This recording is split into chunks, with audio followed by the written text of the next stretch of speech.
go live. What's up, YouTube? It's your girl Dee. Welcome back to the channel. I hope y'all are doing well. Thank you so much for tuning in once again. So I'm back with my little 2 cents, you guys.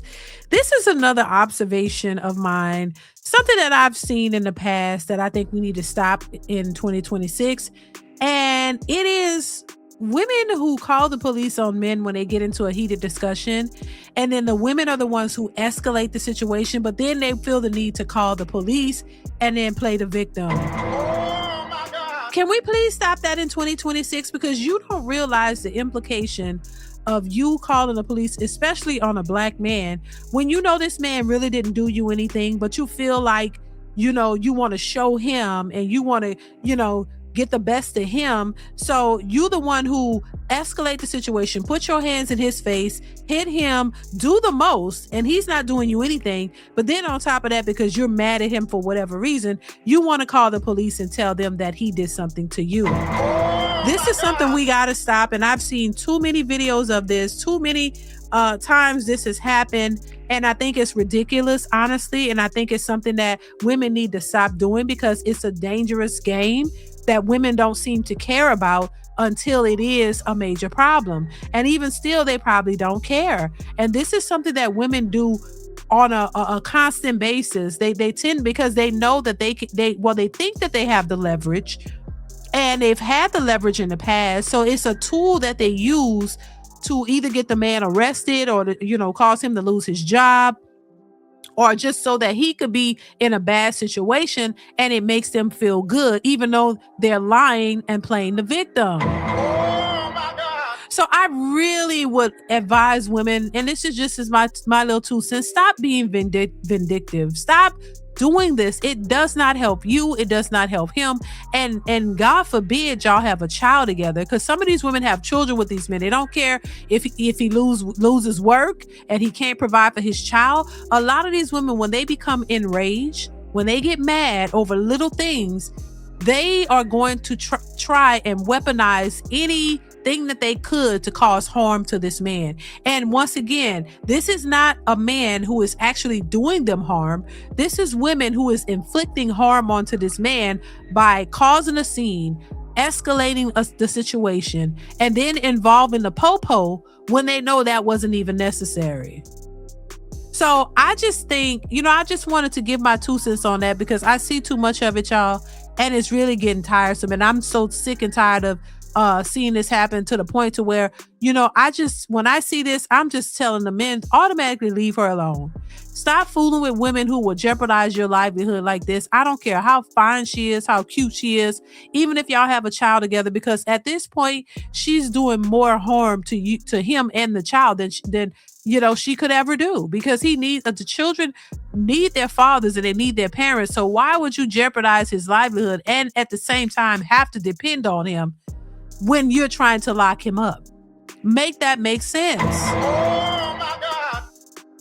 And we see this happen. I mean, I've watched several videos of women sit here and hit these men, cut these men up, do all types of things for them, things towards them, and then call the police and lie and cry and play the victim like this man did you something dirty when you were the instigator.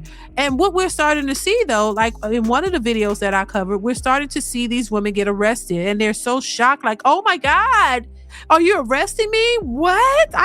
Oh my God, I've never seen this before. I bet you haven't. I've never seen this before. Huh? You're arresting a woman? Like, some of them will literally state that they're in shock and awe that you're arresting a woman. This shows you the level of entitlement that these women have had for so many years. This is why they weaponize it. They use the police against black men. And now they're shocked that they're even getting arrested, and they're really appalled. Like, oh my God, are you serious? Are you serious? Are you arresting me? What? I said he did this to me. Can you arrest him? No, ma'am.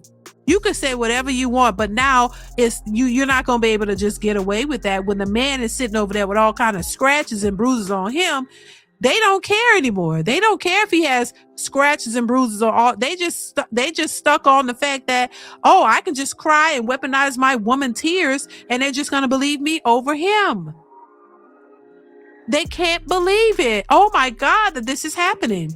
But this once again shows you the entitlement of a lot of these women and why they keep doing what they're doing.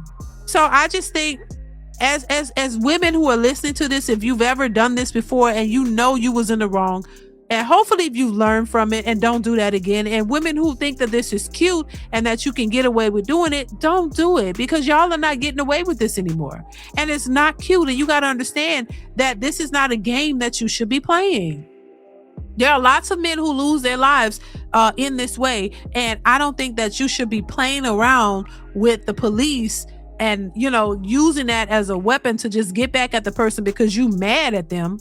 You know, this is not a good way to play around with these services, because there are people who are actually in trouble and really need the police. And, you know, a lot of times y'all joking around and playing around because you mad. And it just does, it's a disservice for what, you know, the police are really for. And so I just, you know, once again, this is why I say a lot of women are like, you know, they play too much. And I don't want to call every woman a child, but a lot of these women act very childish. It's a very childish nature to think that you can play around with somebody's life like that because you're mad at them. This just shows you that you're not mentally prepared to deal with relationships or anybody. Because if you don't know how to communicate properly, if you don't have the emotional intelligence that you want men to have a cordial conversation or have a disagreement or a discussion that doesn't involve you putting your hands on somebody and calling a popo, then that means you have a lot of growing up to do. And once again, we're seeing a bunch of children who are in relationships who are not prepared for what they think they are. And then they're spazzing out and crashing out and acting out over every little thing. And they're constantly just blaming the men, not realizing that a lot of these women are not mentally equipped to be in a relationship with anybody. Some of these women don't even need to have a dog or a cat. You're not even in the mental space or capacity to even take care of an animal, let alone be in a serious committed relationship with a man where you have to have simple dialogue and understand how to communicate by stating what it is that you want and having a common discussion about things and disagree and understanding how to disagree without it being a full-on crash out and calling the police because you can't have your way. This shows you right there that a lot of women are not mentally prepared for the relationships they think they're in. And I don't think that all men are prepared either, but women are the main ones who are making it seem like they're so superior and so prepared and they don't have any flaws and the men are all the problem, when that is completely untrue. And a lot of these women are like children. They don't have the mental capacity to stay in a relationship, to build one, to be in one, to understand one, let alone maintain a family and everything that comes with that. So grow up, learn to do better, stop using the popo as a way to get back at your man for you being the aggressor, for you doing some strange stuff and calling the police, playing around with people's lives. We got to stop that in 2026, okay? That is not cute, and it is not something grown people should be doing. So that's my little 2 cents for today. Hope you learned something from it. Make sure you chime in the comments below, and I will catch you in the next one. Bye. DeeDeesReactions. DeeDeesReactions. Later.